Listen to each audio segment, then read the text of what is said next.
Sidekick Media Services. We are your sidekick in business for social media, video production, and more. Find out more at sidekickmediaservices.com.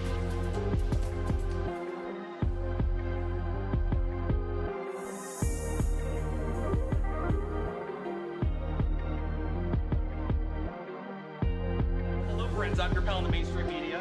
And I'm the Riz. And you know, Riz, it takes years of strenuous, dedicated training before you're worthy to step inside a professional wrestling ring.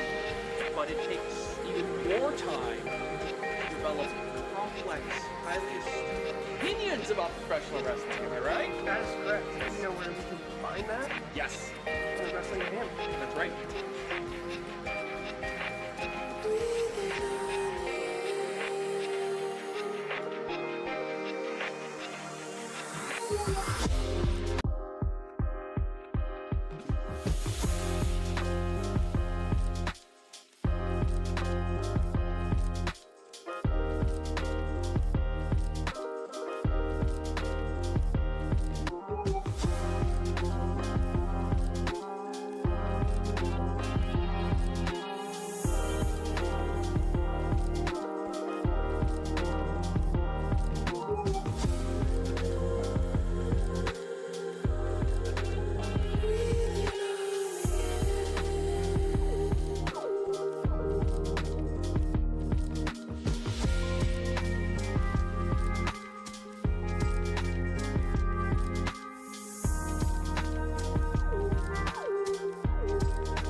Sidekick Media Services. We are your sidekick in business for social media, video production, and more.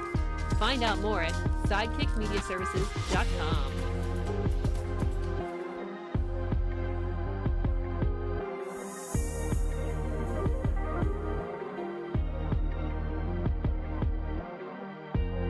Hello, friends. I'm your pal in the mainstream media.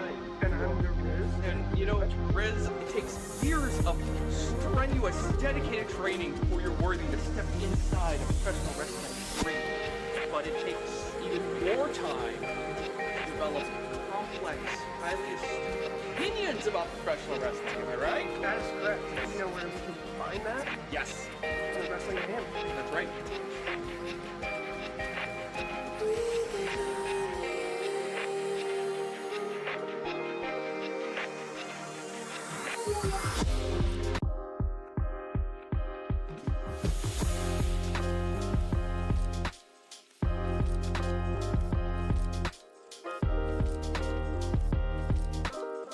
This show is a member of the Sorgatron Media Podcast Network.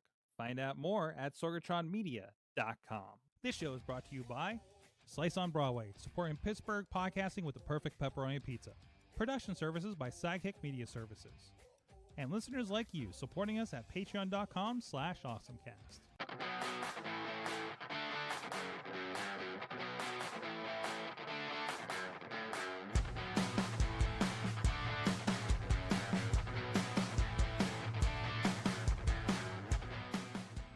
It is the AwesomeCast, episode 707. Time to get awesome. I almost did the Mayhem show. That's where we're at. That means we could swear. That's right. No swears, no swears, as Danhausen says. Anyways, it is the AwesomeCast coming from Sorgatron Media Studios in Pittsburgh, Pennsylvania. I'm Mike Sorg at Sorgatron on the social medias of all kinds. And we have with us, first of all, in studio, stopping by on her massive errands today is the Dudders. Katie Dudas is with us. Meow, meow, meow. Meow, meow, meow. Meow, meow, We're meow. just meowing for some reason. I don't know. I don't hate it. So let's just roll with it. Oh no, I forgot where all my buttons were. There we go. And also with us on the Zoomy Zooms is Dave Podner Zoom of the iPhoneography podcast and of the Runnings. is there yes Yes. What did you do? running trying to make sure I don't get caught in the thunderstorm. Did you just? Was that motivation? So there, what was it? It was the Pens run on Yeah, Sunday, yeah. and I know the thunderstorm seemed to. Did it happen like in the middle of the race? Near the end. Near the end. I finished, and I was looking for my dad who walked. There's a longer and shorter distance. Mhm. He did the walking of the shorter distance. Mhm. I did the running of the longer, and I was looking for him, and all of a sudden I saw a flash, and I looked at the person who was kind of standing next to me. I said, "That was lightning, wasn't it? That wasn't like a camera flash." And the guy said, "No, that was lightning. Yeah." So some extra God, I keep getting that camera. I'm sorry. I swapped my switcher, so I have to go from the other side of the board, which is really kind of messing with me here. So you're just randomly going to see web pages. So did that add like some extra motivation to get across the finish line then? Well, it did, but also I did see a nice rainbow during the run, right before entering the Armstrong tunnels. I think Katie, didn't you sent me that, didn't you? Yes. Listen, Podner, I had a dog in a stroller with the rainbow in the background, the Smithfield Street Bridge. So, I mean, I just need to retire as a photographer. You can't beat that. Never. There were so many cute made-up puppies in that race. There you go. Yeah, there it is. Oh, my. Look at that. Never. Oh, that is one happy dog. Two happy dogs right there. Rainbow, Troy. Was that Troy Hill? No, am I Washington in the background? Yeah, not Washington. There you go. Oh, man, that's awesome. It's all downhill from there. It's all downhill for me as a photographer. Done. What more can you do at this point? No. You've been in print. You've been... So... anyways, we're going to get awesome with you guys. We're going to have some fun here as we have been. And so, Katie, you were the photographer. We should actually mention that. Yeah. I blew past that here momentarily. Yeah, so you got to not run a race and be a part of it. I got a message a few days before the race that they needed action shots, and they didn't have anybody who was qualified but me. They knew somebody who was me. So I got to work with the Penn's Foundation, Lemieux Foundation, to provide action shots for this particular race that they'll use for their marketing. Awesome! That's awesome. And that's why it's important to be a utility player. Yep. And take action photos. Action photos. Yes. Is that so? Moving people versus moving cars, and I guess dogs and strollers. Yes. What's more difficult? Oh, dogs and strollers.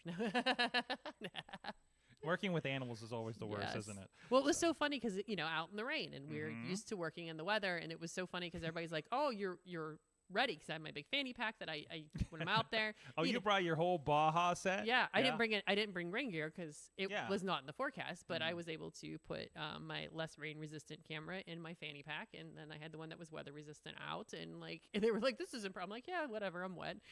It's better than being dusty." Yes, awesome.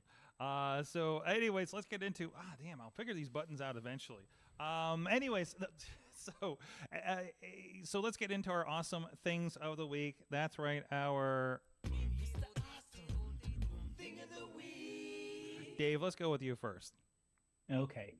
So this is actually a program, something that we interviewed on iPhoneography. Now, this is a new camera app that's only in beta. So you have to be an iOS 18 to do this. Okay. As far as I know, there is not an Android version. Sorry, Android fans. The idea behind this is, first of all, it gives you a very simple interface. And what is the app? It's called Fig Camera. F-I-G? F-I-G. And you have to have the test flight beta software installed in order to open it up. So the idea behind the person was basically, as you can see on the screen, it's a very simple interface. You basically you can swap front and back cameras. You can change the exposure, and you can do the 1x. In my case, 1x, 3x, and I think they do 6x, which obviously is digital because I only have a 3x lens, and a big button in the middle. But what it does is it strips away all the Apple magic, which I know a lot of people have issues with, because they're like, I want to take a photo, but I don't want Apple to do all the processing that happens there. But I don't want to, shoot in RAW and then have to digitally process it to make it look like a decent photo. So this gives you as stripped down as possible. Also, on where the settings are on the bottom right, you have different options available. So you can do it. It has some ones that are presets, basically like standard iPhone camera, standard iPhone shot. A little further down, it gives you the option to have a gentle exposure adjustment, so you don't have that really harsh. And you can make your own. So you can say, okay, I want my exposure to be so much. I want my um, saturation to be so much. And I want my contrast to be so much. And you can save that as a preset. So you can just say, oh, this is my preset for, you know, landscape shots. And you can use that and get it all set up. Or you can even make it like sunny landscape, cloudy landscape, because you may know how things look good. And it gives you a non-processed image. Mm-hmm.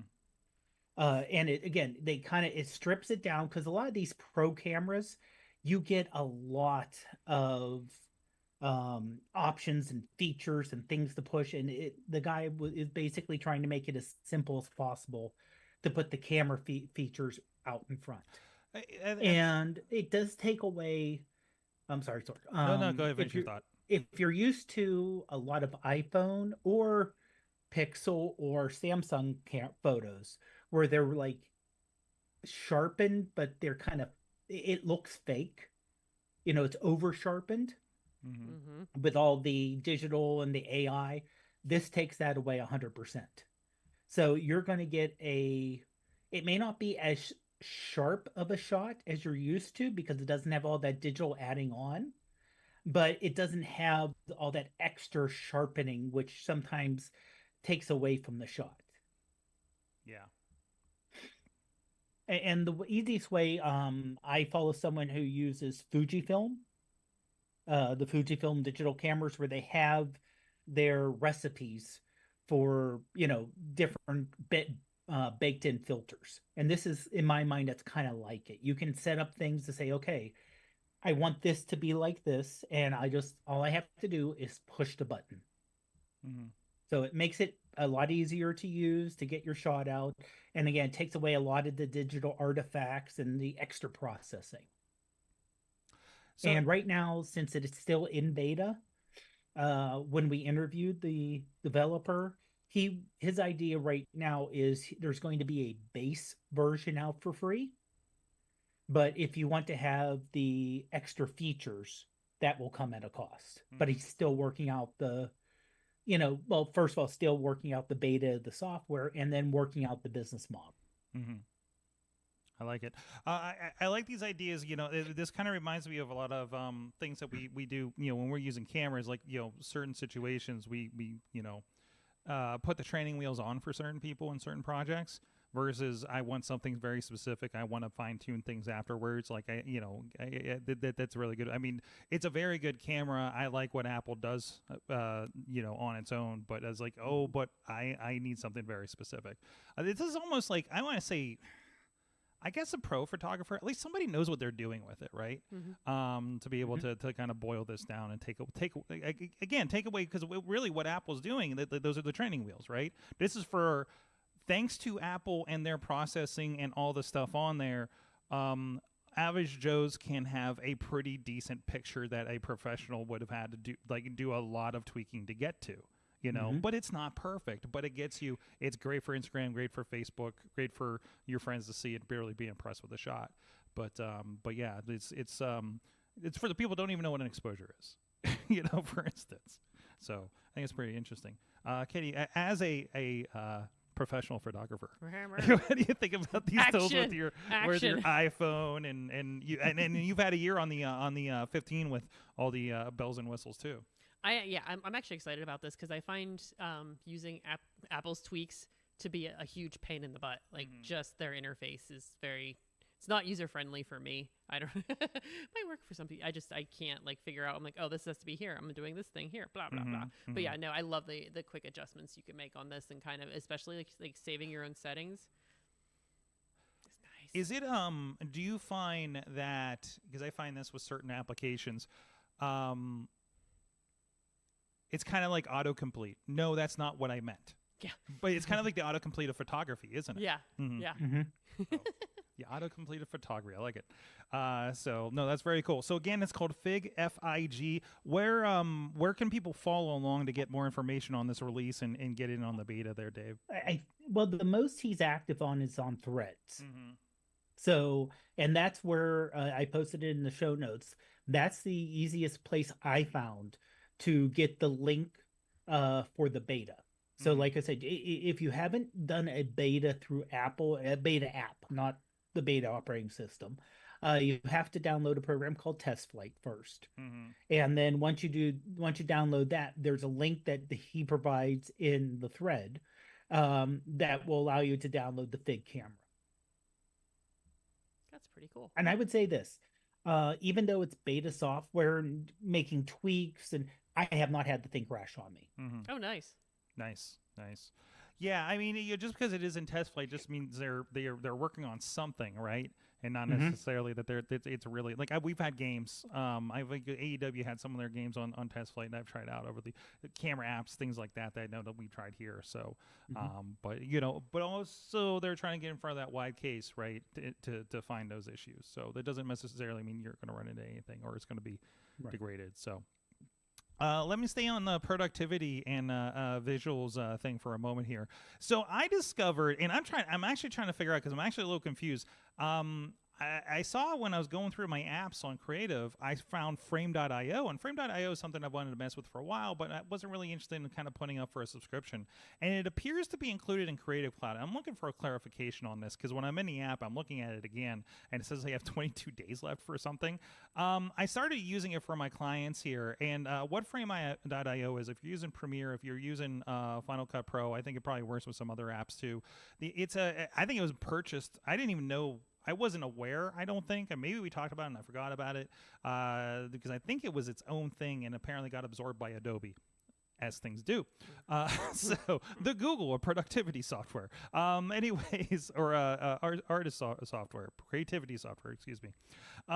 So it was like, okay, well, there's a plugin for Final Cut. Let's start playing with this and see how it is. So over the last week or so, I've had a few small videos edits that we've had to put in, and there's always a process. I kind of put a video in a unlisted YouTube link to make it easier on people, and I know that's not the best practice, and I've really wanted to move on from that. And then I also have somebody that we work with that sends me a lot of his previews in that. And I was like, oh, okay, this is really nice interface. I think it worked really well for it. If you're not familiar, this is, if you're doing a lot of creative work, and there's actually some news to go along with this. This is basically what it looks like. It's pretty straightforward here. You can put the video in. I kind of don't want to pop too much in here. Oh, there's something you've seen before, so we can kind of get that. So it'll upload it directly in, and then you're able to put comments along. Let me get in the demo one, actually, because that shows it a little more fleshed out here. But the idea is you can get into something like, here's a full commercial spot they got, and you see the little icons where people made comments. So you can actually put, instead of me getting an email with time codes of, hey, I don't think I like this, hey, da-da-da-da-da. And I've had something where for some reason, all those time codes get so messed up, and then I have to still find the clip or something, or just the poor person on the other side has to get the time codes, put them in, do a whole thing, make a whole list of things, and hope it doesn't get too messy. Like, this is nice because you can kind of play along here, and as you go, stop and add a comment, and it's going to register, right there at that part of the video and add it to the list. So if you have multiple people, like on this example here, it's probably got like, I don't know, 8 comments, probably got like 4 or 5 people looking at this video. That's a lot easier to do that. Now, along with that, and again, it looks like it's, I don't know if I'm in a trial or what when it comes to using this with Adobe, because it tells me I have 22 days left, and I try to select the free version, and it says, oh, you're trying to cancel. And I'm like, well, no, I'm not actually. So I need to go back and look at the fine print, and if anybody has any clarification on that, please let me know. Yes. I just looked real quick. From frame.io /Creative Cloud. It's available for customers with a full Creative Cloud, all apps, as well as individual Premiere Pro and After Effects subscribers. See, and I have the all apps version, so I should definitely have whatever access. But I think it's not talking to each other well, because again, I go in and hit the free and says, oh, you're trying to cancel. I'm like, no, I have clients looking at stuff, please don't. So we're gonna see what happens in 22 days, I think. So but no, I'm logging in with my creative and everything like that, so it's been really nice for it. Again, I think we're not putting giant videos in here, or not a whole lot of videos, so I think like, the threshold, I think it's something like 50 gigs or something like that. We're not we don't have a massive enough of a project that it's going to be. It's really just like, hey, we went shot stuff. We're going to put this little video together. That's a couple of minutes or something like that.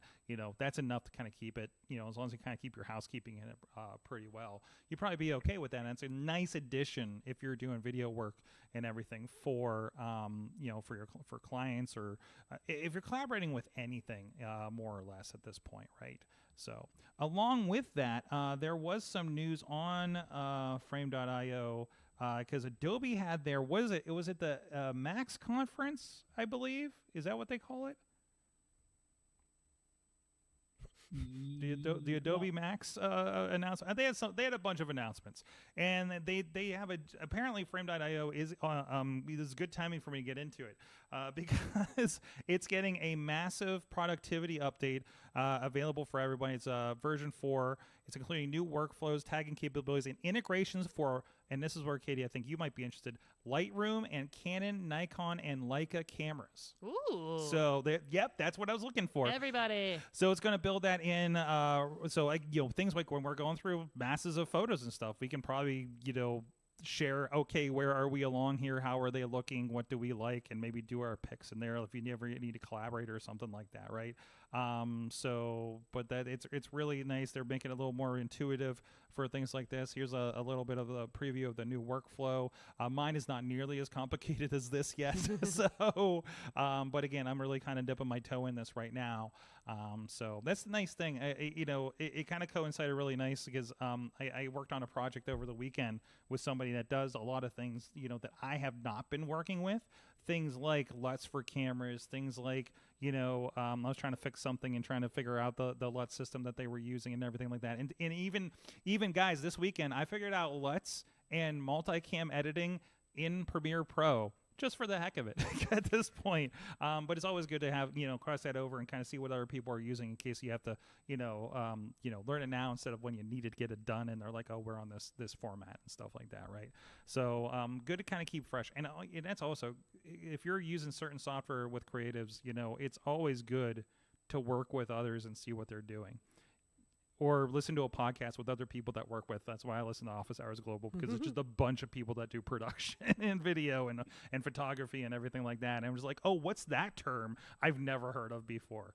Because I think a lot of us kind of come up in our own silos of like, well, I've learned this because this is all I've ever needed to learn, but you're not growing outside that. So that's kind of my big tip there for this week.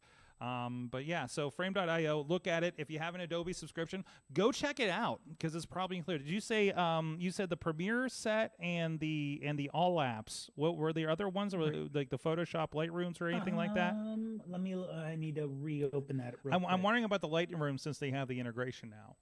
So, but it's still, I still feel like it's a very video based format, but I can see it with pictures too. Right, it's All Apps, Premiere Pro, and After Effects. After Effects. Okay, so again, this so is individual Premiere Pro and After Effects subscribers, along with the Creative All Apps. So the professional video plans, basically. After Effects, of course, is the kind of more graphics, motion graphics, things like that kind of thing. So. Katie, what is your awesome thing of the week? Meow, meow, meow, meow, meow, meow. Meow, meow, meow, meow. She came back into the room doing meow meows. I'm like, what are you doing? She's like, something about my awesome thing of the week. It reminded me of my awesome thing of the week. I was just meowing to myself, as I usually do. So there, the Cat Fanciers Association convention in Ohio had karaoke. You sent me something about this the other day. Okay. So it's essentially folks doing karaoke, but it's cats. So they're meowing the songs, like 9 to 5 and whatever some of the other ones they were doing. Yeah. He's in a so we don't have the audio going here, but this fellow's in a bathrobe while they're singing. There's actually words. Wait, he's looking at an iPad as if there's words. It's just meowing, isn't it? Yes. It's meowing to music. But you have to meow. There's 5 of them. Yeah, you got to meow at the right time. You can't just meow randomly. What's it got? Sheet music or something? Is there more?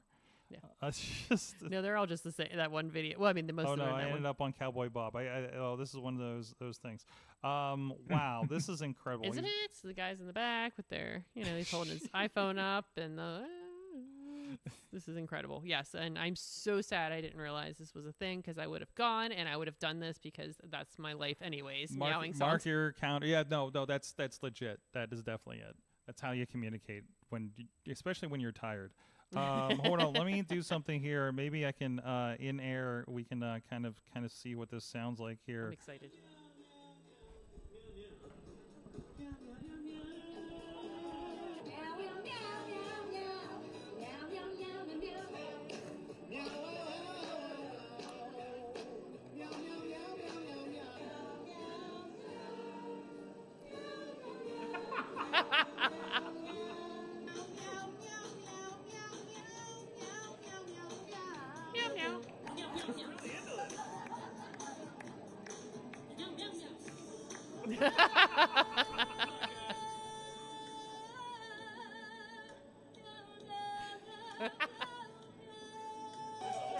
Meow meow meow meow meow meow meow meow meow meow meow meow. Hi, buddy. Meow meow meow meow meow meow meow meow meow meow meow. Wow. Meow meow meow.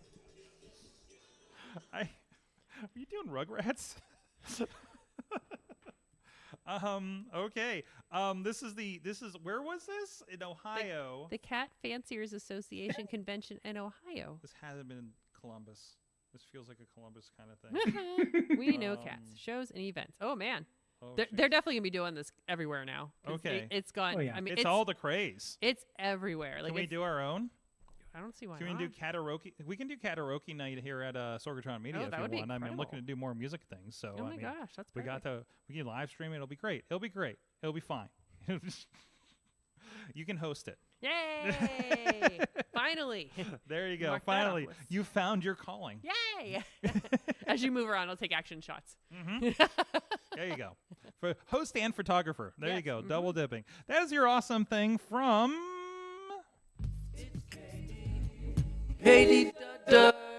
Ooh, I think I got a loose connection there. Sorry. Uh-oh. Uh-oh. That's me. Don't know what that's about. Let It's me double. me. I did that. We'll double check that. We broke that. And that has been everybody's. Nope, that's wrong. I'm getting used to it. It's coming along. It's coming along. Hey, thank you to everybody that is supporting the show on Patreon, patreon.com/awesomecast. Our friends at the Coffee Club level, Cynthia Klosky, and at the Fan Show level, Michael Fedor, John DeGore, and, hey, Dave Potters. I know. Dave Partner and his cats. There you go. Thank you, everybody that is supporting the show. You can check it out. We got a Patreon-only feed over at patreon.com/awesomecast, and the Patreon post show when we do it is up there as well. And again, you know, hey, there's a nice private channel and chat and community over there too. If you have anything about the show you want to talk about off the books, not on the Facebook group or anything like that, you can hop over there too. So. Now let's get into some more news items. Yep, it's the news. And also shout outs to Kid Mental, who provides these sounders for us, doing some really cool stuff over at the Rankin Community Center. We were doing it here for a while. We're looking to bring it back to Sorgatron Media, the cipher that he was doing, and it was cool to see his first one yesterday and start seeing what he's building over there. So check him out, kidmental.com for the latest for that. So this is my kind of sub-awesome thing of the week I want to share with you guys. It is croissant, and apparently I've been on my browser the whole time. This switcher thing. I'm going to get it, I swear. So it's called croissants, and the idea is that because one of the biggest complaints is I didn't have anything like a Hootsuite, like a buffer or anything that really worked with Blue Sky, Threads, or my Mastodon server, right? And then this was mentioned. I didn't even know what show this was mentioned on, honestly. Probably This Week in Tech, probably something else. It is I believe it's $3 a month for the app, for the subscription to use this thing. I just went ahead because I'm like, I'm going to try it. Did the try the month cancel thing, expire thing, so I can try it. I'm like, $3. I'll take a flyer on this thing, right? So, the idea is, again, it's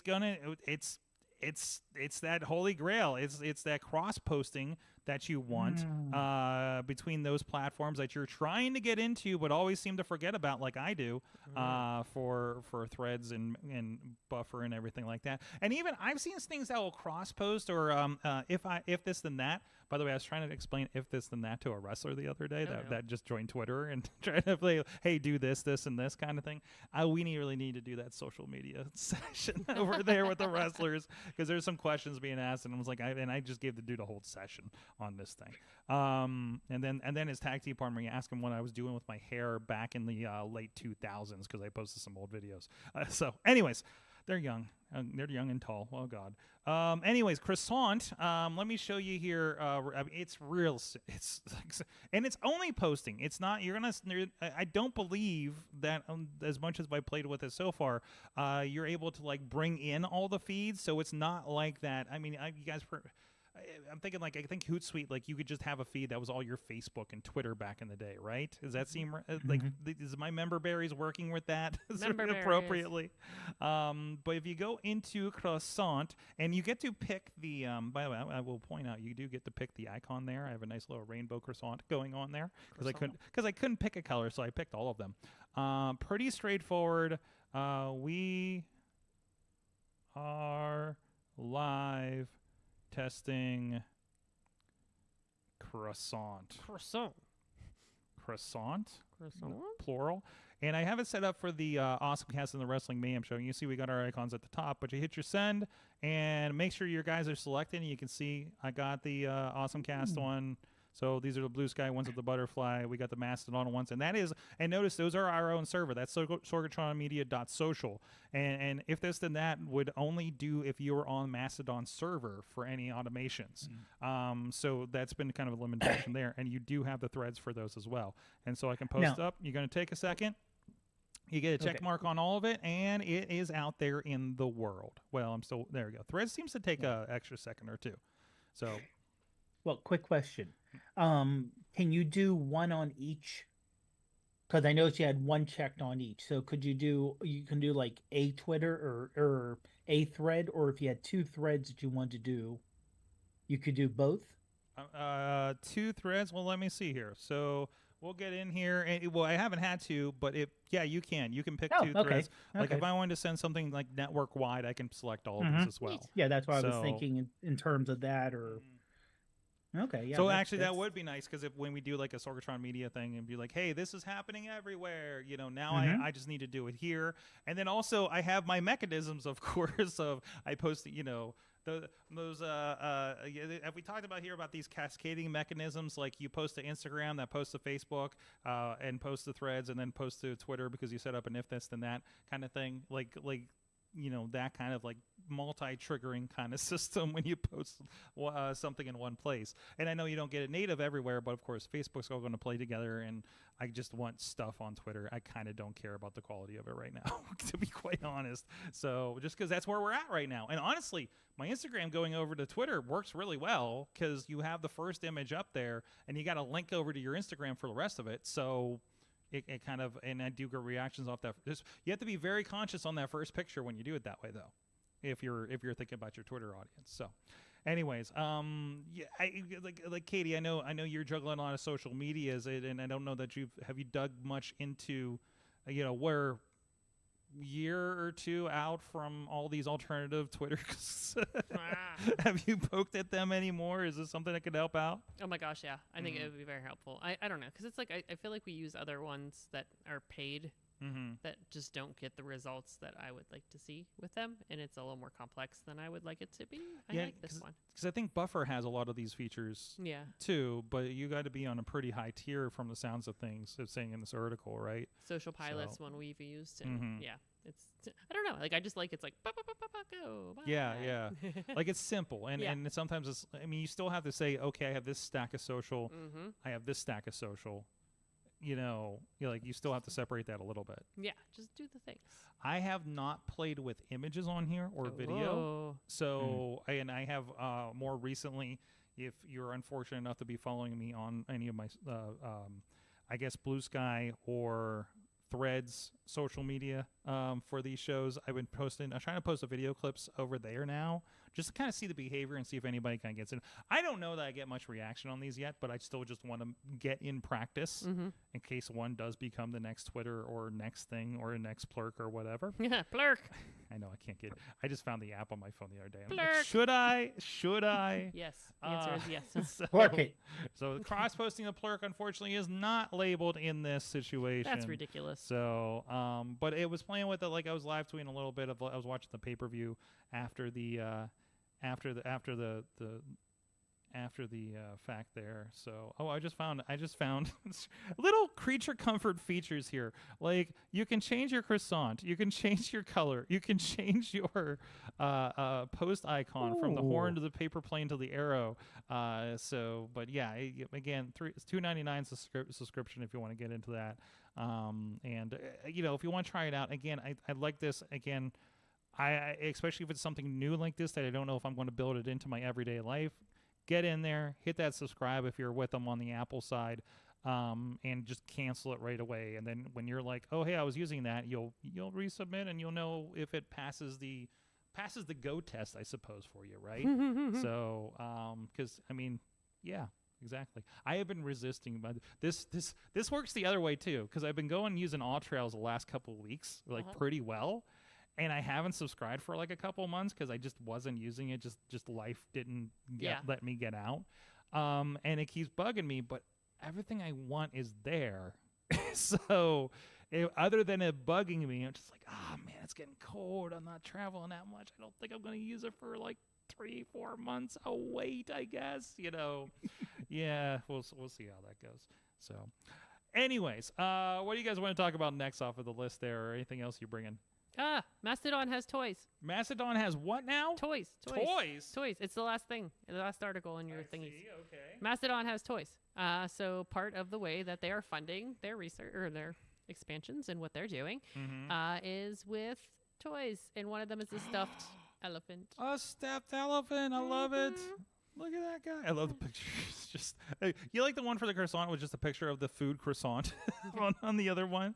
I don't know. TechCrunch is really simple with things. So Mastodon stuffed toy. Do they have a shop or something? Begin selling its own Mastodon. It looks like it's just Mastodon stuffed toy right now. That's $45. Okay. In Federation beige. That's a good size. I don't know, how tall she is, but that's a good size that's a good size elephant. Deliberately friend-sized and friend-shaped. You say friend-shaped? Deliberately friend-sized and friend-shaped. Yes. So you'll have to buy a seat on the airplane is what that means. I do want to get one for travel. Yeah. Your comfort travel Mastodon? I like it. Why not? I feel like, does it count as a pillow? Does it... Does it count as a carry-on? Because it's kind of a good size. Currently shipping is only possible in the EU. Oh, no. Oh. No, all right, we got some EU friends to help us and import this thing. So is Macedon European-based? Or it's federated, so it's not based anywhere, right? It's everywhere. It's everywhere and nowhere. Everywhere and nowhere, except the elephant is only in Europe. Okay. So, is there a name for him? Is Mastodon stuffed toy available for purchase in the EU? Other regions to come later. Share your pictures with Plushtodon hashtag. Plushtodon. I need to follow this. There it is. Oh, there's more fun pictures with it. It's just camping. As your camping buddy. It's your going out on the boat buddy, I guess. Wait a minute. That looks like the Golden Gate Bridge. Well, yeah. How'd they bring that? Must have imported them for that thing. So, anyways, Plushtodon is the term of the day. Plushtodon. Love it. Let's see, Potter. What do you want to get into here? There's a lot. To dig into. Yeah. Let's play with some chopsticks. Chopsticks. So that's the SpaceX. Ah, yes. So we all know SpaceX is kind of known for, sorry for the barking dogs. We all know that SpaceX... No, Zoom's very good. We're not even getting the barking dogs. Oh, good. SpaceX is known for making as much reusable as possible, including the boosters on the Falcon, which come right down on the boat or on land. However, with the heavy booster the larger one they're doing for Moon and Mars missions, it's the first stage is going to be too big to land like that. So what they did was slowly bring it down right next to the launch, and there's 2 arms that caught it that they're calling chopsticks. And now there's a little tweaking. There was some damage when they caught it. But the idea is basically they catch it that way. They can go out, lower it back down, do as minimal as possible to get it back up, and then reuse it again and again. So instead of putting it in the ocean, where, even if it splashes down with a parachute, you have corrosion, you have ocean, it goes right back to where it is. And like I said, it's just too heavy to have the legs that would be stable enough. And of course, what's crazy is this looks fake. It's real. Is the videos up here? Yeah. Katie, I didn't know if you'd seen this yet. Yeah, it kind of settles right into the thing and it catches it.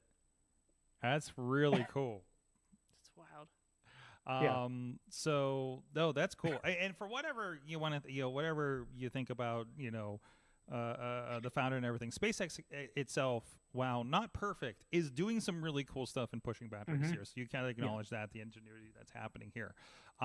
So this is an alternative, and I noticed I didn't realize, because the video I saw and you had a picture on here in this article, I thought this was on a boat, like they've been landing them on. I didn't realize it was a tower, like on land. Yeah. So. This is actually, I believe, the launch tower where it launched from. Oh, jeez! So it just went back home. It went back home. Yeah, that's yeah. great. That's the idea. Is that you launch from a place. It first stage separates, comes back down to the launch. The second stage goes up, so it gets enough velocity for orbit. That cuts off right when it hits orbit, so that can land wherever it needs to. And then the third stage can Moon, Mars, larger satellites or larger objects that need a little more boost than the regular Falcons. So you have the Falcon Heavy is what they call it. And like I said, that first stage has to be heavy enough that the legs they have set up for the regular Falcon 9, they're like, the legs would have to be so large, it would add a lot of weight, kill the aerodynamics. How about if we just catch it? I love it. That's awesome. So that's cool. Yeah, we'll see what goes with that. Hey, there being other companies in this race right now, so that can't even bring astronauts home sometimes. That's not a good look. So, but yeah, no, good to see them still doing some very cool stuff. So hopefully this gets us to Mars or the moon at least, or something fun in our lifetime. So, but that's cool. Awesome. Katie, what do you want to talk about next? I don't know. I lost the list. Let me just talk. I'll just keep rambling until I find the list. Official Nintendo Museum. Yes. So this is the official. This is about the official Nintendo Museum having a little bit of a odd thing happening. The museum is in. I think it's in Tokyo, right? Or it's in. I want to double check this. Oh, either way, that's not the important part of it. So apparently they had a kiosk playing Super Mario World, and it was discovered that it's running on a Windows-based PC emulator. And if you know the history of Nintendo, they don't really like emulators too much and have litigated almost everything possible. This is from at ChrisMac32, appears on Twitter, kind of showing off a little bit from that issue there. So let me get this video up here so we can show off here. So they got a Super Famicom controller and everything, and he's kind of poking at it. And I think this comes up here in a minute. Nope, Twitter video sucks and doesn't load for reasons. So, but you're in the middle of it, and it's a really cool kind of setup there. And I do believe this is the Japanese museum where this is happening. Let's see if we can get this video to work. Of course, it's not going to work. It makes a very Windows sound, is what the. Oh, does it? Yeah, that's. That's what was happening in the video. He was hitting the button, the extra button, and it makes a Windows sound. Yeah, instead of a Mario "Hmm." sound. Yeah. So that kind of goes a lot. Add that to the error screens that you find on kiosks as you're traveling situation. So yeah, that's not a good look, Nintendo, on that. They don't have an extra just Famicom sitting around they can throw that in, or they're just worried about that thing going. I don't know. So while we're on Nintendo, have you seen the alarm clock? Oh yeah. I saw that because I wanted to get it for my nephew, but like I definitely won't get into all of it. But I don't care. It's so cool. It's got I haven't even gotten into all that. It was funny because there was some kind of FTC filing with it where somebody was like, "Oh, there's going to be new hardware and it's got this new technology. It's got the 24 gigahertz millimeter wave sensor in it." It's like, "Oh my God, what are they going to do with this with gaming?" No, it's an alarm clock, and that's not even a big button at the top. It's more like a light up situation. It looks like it's got an LCD screen on it, and I know it's kind of more. You don't actually have to hit it to stop it. You just need to wave at it, apparently. And it's got it's got characters from Nintendo games and fonts that go with Nintendo games and everything like that, and sounds and things like that. So that's basically the idea. It's going to be a $99 alarm clock, and it's going to be available in early 2025. So you can check that out. There are going to be free updates to say in here to add more alarms to it. So that's going to be a pretty big thing. Every time I see something like this, it reminds me, oh, right, Nintendo is a toy company. They've always self-professed, we're not a video game company, we're a toy company. And, of course, they're going to give you an alarm clock. It's weird because I feel like this is something that's usually licensed to something. Like, we've seen Lego sets that have some really interesting innovation in it and everything like that. Yeah. I just put a link in there in our notes, and it's from the Nintendo store, so you can see like it goes through like you get the alarm before the alarm, what happens when the alarm comes on, and then you get a visitor that arrives, and then you can hit a brief snooze, and then it's time to get up. Yeah, scroll down. Oh, wait. Oh, down here? Yeah. So keep going. Oh, there you go. There we go. That shows all the steps, like what happens before. Before the alarm, you see Mario sleeping. The alarm begins, and he kind of gets up and looks around. Okay. Then Peach arrives and says hello, and then you got a brief snooze version, and then it's time to get up, and there's Bowser with the top hat. Okay. And you did it. You get a celebration when you woke up. Fantastic. I really think I want this for myself. Yeah, exactly. So it's an all-day experience. Wake your way and track your sleep patterns.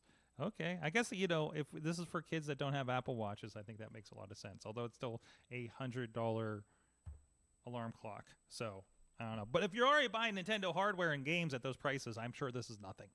So as I say, the Apple of video games. What else we got here? We talked about SpaceX. We talked about the Nintendo things. Did you see, Katie, that Blue Sky is having a moment on Threads? No. What did they do? At some point, Blue Sky's account on Threads has been trending on top with the rising complaints about Meta's moderation policies says Engadget here. Things like, we're not like other girls. We're not owned by a billionaire. Heard people were talking about us, so we created an account to share some more information. So they basically just did this. Just created it. It's Blue Sky _social over on Threads. And, of course, Meta's always under some kind of thing about their policies and things like that. So that was kind of fun. And again, Blue Sky is a sort of I guess decentralized sort of situation, right?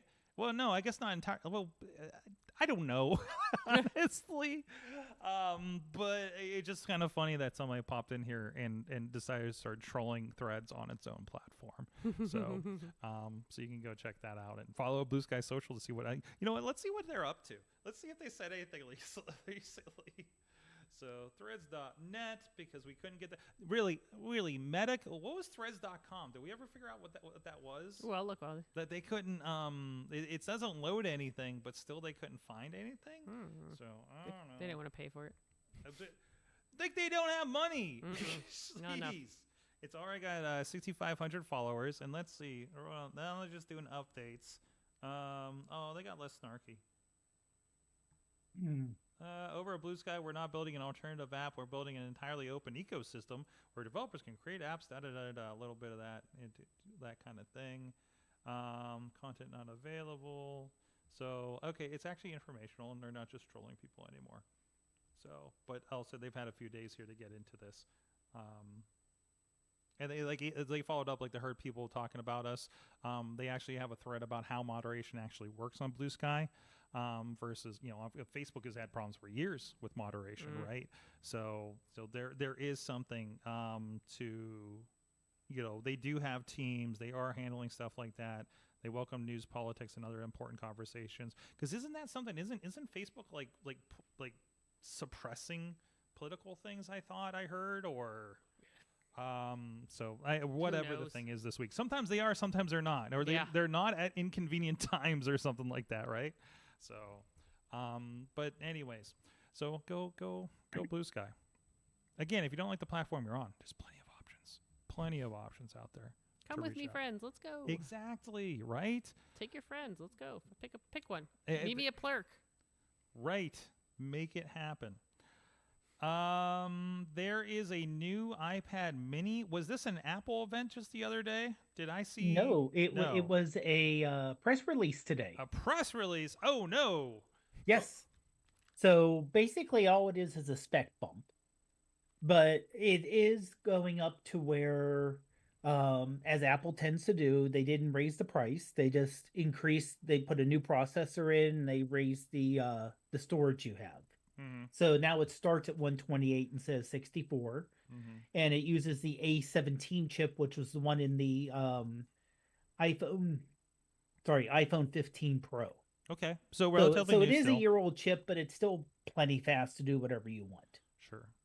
But it will be able to run Apple Intelligence when that comes out, supposedly this month.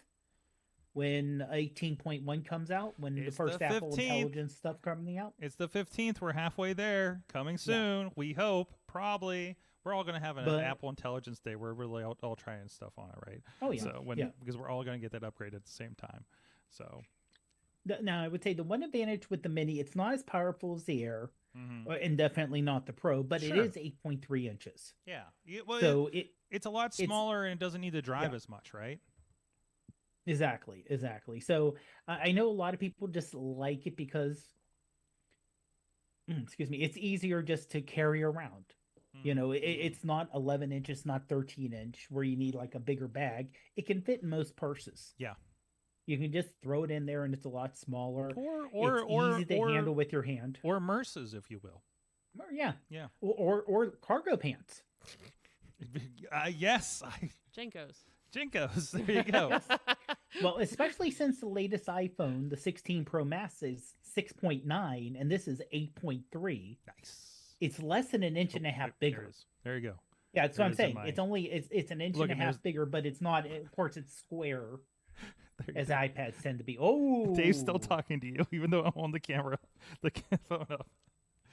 Oh no, it's me. Oh no, I went too far. I went too long. I went too long with it. Anyways. No, and those are nice. Like I continually see the smaller iPad minis and Android tablets in the wild on production gigs or something where there's like technology and need to be scores and things or interfaces or checklists and there's a reason there's networks in the middle of nowhere when we're out there for events, right? So you can support these and you have a server in house and everything like that, right? So no, super handy for things like this. I mean, I've been looking at trying to get just a stack of like Kindles or something just to have around for things like this, right? So, but definitely if you want something that's more Apple, like, oh no, we need something that's Apple apps. I mean, hell, that's why I still have just. I mean, since it has the A17, it will run all your regular iPad apps. And I don't even so know, you don't have to worry about it not working. Yeah, I don't even know what generation this one is. So It's the one we got for 99 cents several years ago at AT&T.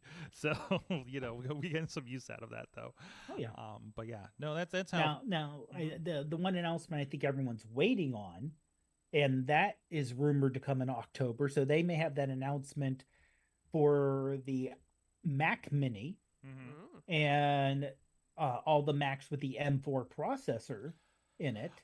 That's rumored to be in this month. Explain to me what's happening with that, because I've been seeing benchmark screens on social media for the M4. It's not announced yet, right? Oh no, it's leaky. This is as the is that Russia stuff? Is that how all those MacBooks ended up in Russia with the M4s or something?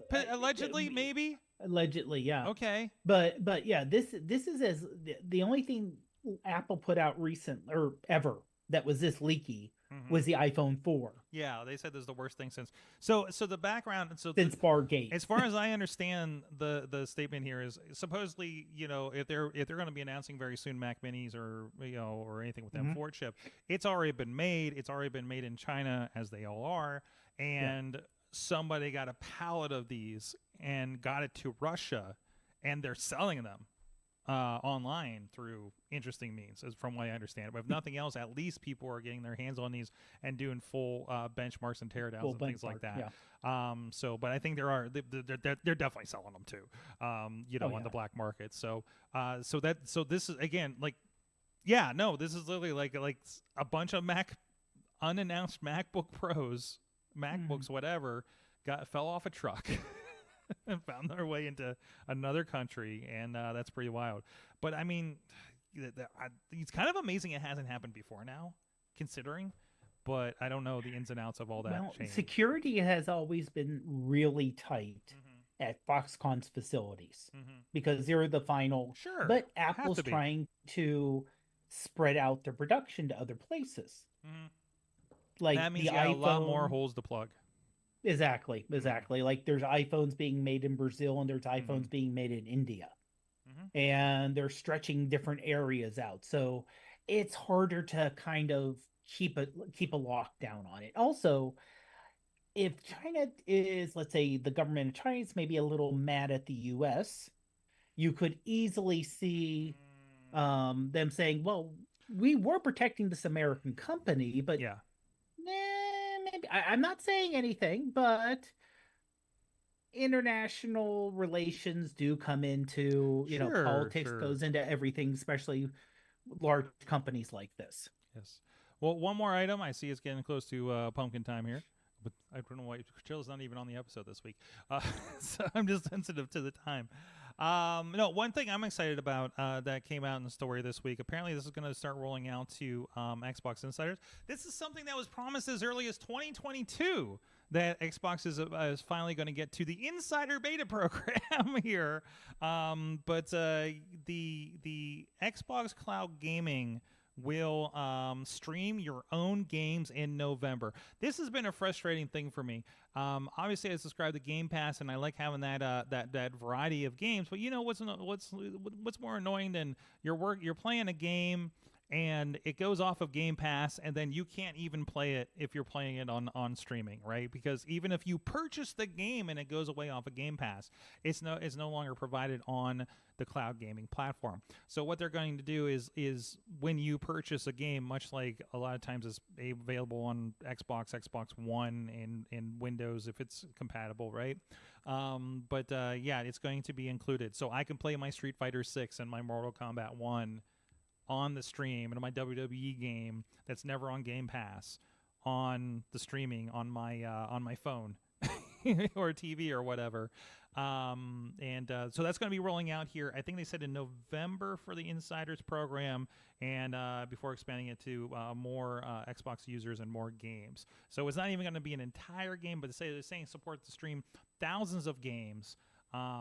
Where they're going to be doing that. This is they're revealed yesterday that starting in November, players will be able to play and purchase games on the Xbox app on Android. That's the other big thing, is you can purchase the games in the app on Android for playing on Android through the cloud gaming platform. This is the realization of kind of the dream of Xbox Stream gaming. So cool to see they're kind of pushing that. And it's kind of wild to see, because I've been thinking about, because I've been using that very interesting controller that I had trouble getting worked up here, it's interesting because it's like the controllers are not like Xbox controllers entirely feel wise, but even like the stuff they're showing, it looks like the controller I have. It doesn't look like a nice like backbone or something like that, right? Just a random controller that you put in a phone or one of those ROG devices like Chilla was showing us that were just for streaming. So very interesting. So we'll see those rolling out too. So KatieDudis.com. .com. Meow meow.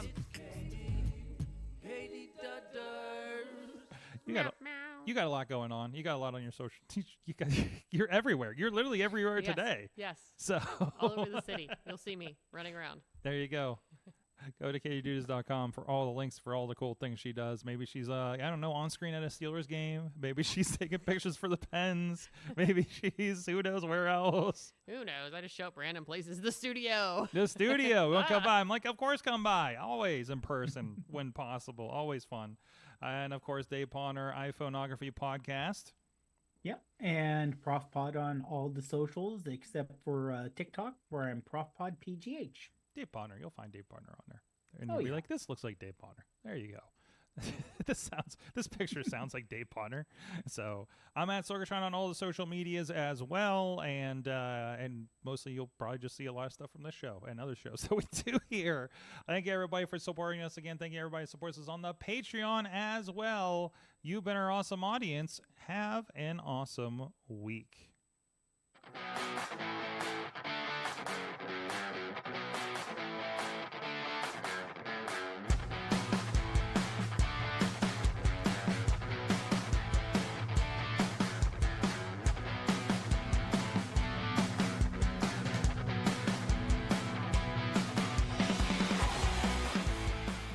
This show is a member of the Sorgatron Media Podcast Network. Find out more at Sorgatron.